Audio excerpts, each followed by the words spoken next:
एक गांव में मोहन नाम का मेहनती किसान रहता था। उसके पास 2 बैल और छोटी सी जमीन थी। उसकी पत्नी सीता बहुत चिड़चिड़ी स्वभाव की थी। उसे हमेशा बेटे की चाह थी और बेटियों से नाराज रहती थी। समय बीता और उनके घर जुड़वा बेटियों का जन्म हुआ, जिनका नाम रानी और मीना रखा गया। दोनों बहनें बिल्कुल एक जैसी दिखती थीं। गांव वाले तो क्या, कई बार पिता भी पहचानने में गलती कर जाते।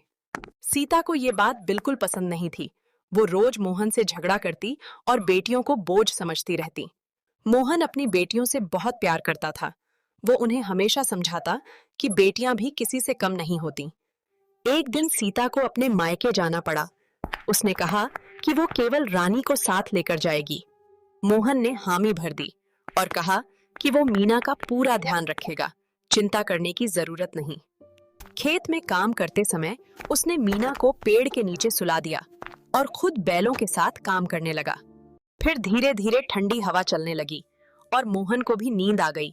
वो कुछ देर के लिए गहरी नींद में सो गया। इसी बीच मीना खेलते खेलते जंगल की ओर बढ़ गई और उसे पता ही नहीं चला कि वो बहुत दूर आ चुकी है। जंगल में एक बूढ़ी हिरनी ने उसे देखा और सोचा कि यह बच्ची अकेली है। तभी वहां एक भयानक जादूगर आया। वो बच्ची को पकड़कर अपने साथ ले जाना चाहता था। हिरनी ने हिम्मत दिखाई और मीना को अपने साथ उठाकर तेजी से जंगल के अंदर भाग गई। हिरनी मीना को सुरक्षित जगह पर ले गई और उसे अपनी तरह पालने लगी। उसे बहुत स्नेह दिया। कुछ समय बाद पास के राज्य का राजा शिकार पर निकला और उसने रोती हुई बच्ची की आवाज सुनी। राजा ने देखा कि हिरनी उस बच्ची को दूध पिला रही है। ये देखकर वो बहुत हैरान हुआ। हिरनी ने राजा को सारी कहानी बताई और राजा ने बच्ची को अपने साथ महल ले जाने का प्रस्ताव रखा। राजा और रानी के कोई संतान नहीं थी, इसलिए उन्होंने खुशी खुशी मीना को अपनी बेटी बना लिया। समय बीता और मीना बड़ी होकर बहुत सुंदर, समझदार और दयालु राजकुमारी बन गई। उधर मोहन अपनी खोई हुई बेटी को ढूंढता रहा, लेकिन उसे कहीं भी मीना का कोई पता नहीं चला।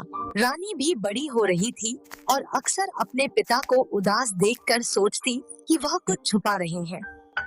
एक दिन रानी जंगल घूमने गई और वहीं उसकी मुलाकात उसी हिरनी से हुई, जिसने रानी को पूरी सच्चाई बताई कि उसकी एक जुड़वा बहन है जो अब राजमहल में रहती है।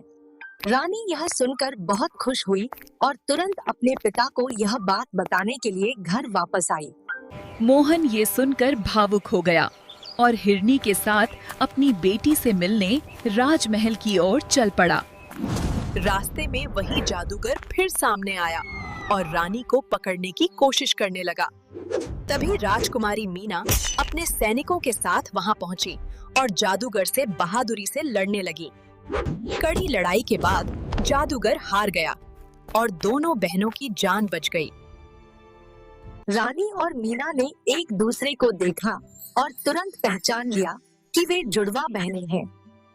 मोहन ने दोनों बेटियों को गले लगाया और खुशी के आंसू बहाने लगा। राजा ने मोहन का सम्मान किया और कहा कि वो दोनों बेटियों को अपने परिवार की तरह रखेगा।